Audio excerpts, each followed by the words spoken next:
तो चलिए वीडियो को शुरू करते हैं।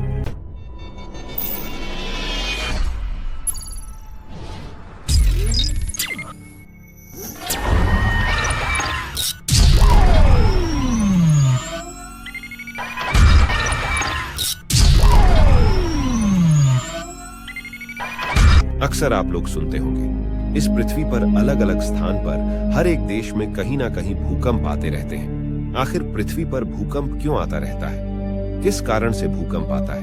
क्या पृथ्वी के अलावा चंद्रमा, सूर्य या अन्य ग्रहों या तारों पर भूकंप आता है, या फिर यूनिवर्स में भी भूकंप आता है या नहीं? आप यह सुनकर हैरान होने वाले हो कि भूकंप से जुड़े रहस्य क्या है, इस यूनिवर्स में ऐसा क्यों होता है।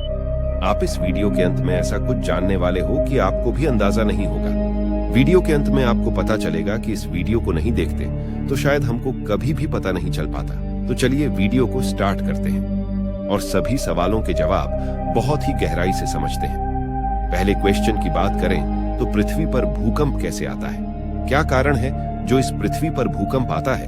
पृथ्वी पर भूकंप आना टाइटैनिक प्लेट की टकराने से होता है।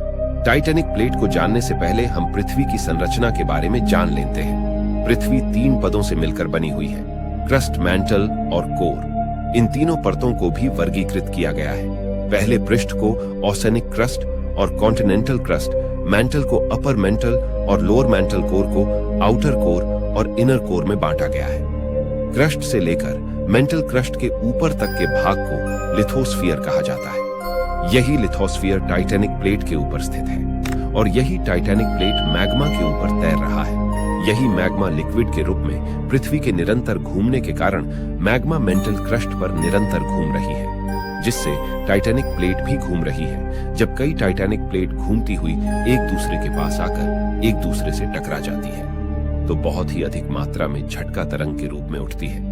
यही झटका भूकंप के रूप में पृथ्वी पर आता है और कई बार टाइटैनिक प्लेट्स बहुत ही अधिक तीव्र मात्रा में टकराती है, जिससे मैग्मा पृथ्वी के ऊपर लावा के रूप में बाहर निकलता है और यही लावा ज्वालामुखी विस्फोट के रूप में होता है। जैसे पृथ्वी पर भूकंप आता है तो क्या उसी प्रकार से चंद्रमा, सूर्य या अन्य ग्रहों पर भूकंप आता है? साइंटिस्ट लोगों ने मून, मार्स और विनस पर भूकंप को मापा है, जिससे इन सतहों पर भूकंप आने पर दरारें और गड्ढों को देखे गए हैं। लेकिन अभी भी ऐसे ग्रह हैं जहां पर साइंटिस्ट लोगों ने भूकंप को नहीं मापा है। जिस प्रकार से पृथ्वी पर भूकंप को अर्थक्वेक कहते हैं, उसी प्रकार से चंद्रमा पर मूनक्वेक और मार्स को मार्सक्वेक कहते हैं। मतलब फर्स्ट नेम चाहे जो हो, उसके सरनेम में क्वेक को जोड़ देते हैं। जब पृथ्वी पर भूकंप आता है तो रिक्टर स्केल के द्वारा मापा जाता है, लेकिन आधुनिक यंत्र सिस्मोग्राफ द्वारा पृथ्वी के साथ अन्य ग्रह के भूकंप को माप सकते हैं। साइंटिस्ट लोग कैसे पता करते हैं कि किस ग्रह पर भूकंप आया है? क्योंकि अन्य ग्रह पर जाकर भूकंप का पता लगाना एक बहुत बड़ी चुनौती से कम नहीं होगा। इसीलिए सीस्मोग्राफ से जहां पर भूकंप को पता लगाना है, वहीं पर हम इसको रॉकेट के द्वारा भेजते हैं। सीस्मोग्राफ को अन्य ग्रह पर भेजकर भूकंप आने पर भूकंप, तरंग और कंपन उत्पन्न होता है, जिससे यही कंपन को विद्युत संकेतों के रूप में कंप्यूटर पर मापा जाता है, जिससे पता लगाया जा सकता है कि भूकंप कब आया था और भूकंप की तीव्रता क्या थी। पृथ्वी पर रहकर भूकंपीय स्टेशनों द्वारा अन्य ग्रहों के भूकंप को भी मापा जा सकता है और इन सभी सबूतों और फैक्ट के द्वारा साइंटिस्ट लोगों ने यह सिद्ध कर दिया कि ग्रह या उपग्रह पर भी भूकंप आते हैं। अब हम वीडियो में आगे बढ़े और ये जानने का प्रयास करें कि हमारे यूनिवर्स में जितने भी तारे मौजूद हैं, क्या उन पर भी भूकंप आता है या नहीं? दोस्तों, सूर्य भी एक तारा है। क्या सूर्य पे भी भूकंप आता है या नहीं? साइंटिस्ट लोगों ने तारों में भूकंप का पता लगाने के लिए सन 2009 में कैपलर मिशन को लॉन्च किया गया था। यह मिशन सिर्फ भूकंप तक सीमित नहीं था, बल्कि यह हमारे आकाश गंगा के स्टडी या रिसर्च के बारे में भी पता लगाना था।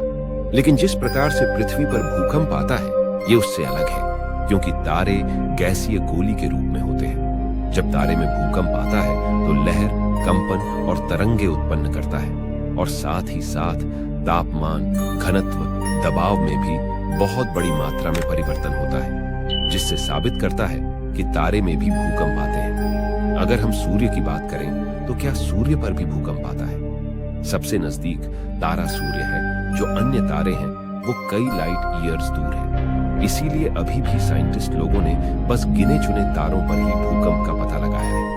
उनमें से एक सूर्य भी है जो सन 2011 में एसडीओ की सहायता से तीव्र ज्वाला के रूप में लहर के साथ भूकंप को देखा गया था।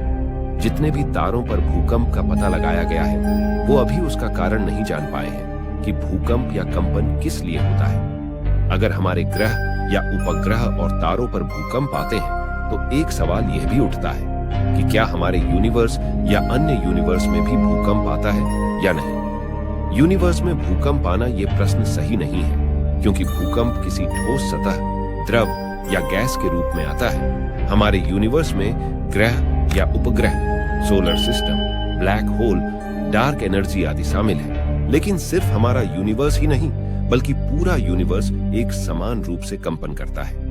जिस तरह समान रूप से पूरा यूनिवर्स कंपन करने पर हमें पता नहीं चल पाता है, ठीक उसी प्रकार से हमें गुरुत्वाकर्षण बल का भी पता नहीं चल पाता है, क्योंकि गुरुत्वाकर्षण बल का ब्रह्मांड में ना तो उसका कोई केंद्र है और ना ही कोई अंत। गुरुत्वाकर्षण बल पूरे यूनिवर्स में समान रूप से लगता है और इसीलिए ना तो उसका कोई केंद्र का पता चलता है और ना ही उसके ऑरिजिन का। अब आपको पता चल गया होगा भूकंप से रिलेटेड सवाल जो पृथ्वी, ग्रहों और अन्य तारों पर आते हैं। और आज के इस वीडियो में बस इतना ही। Please like and subscribe my YouTube channel.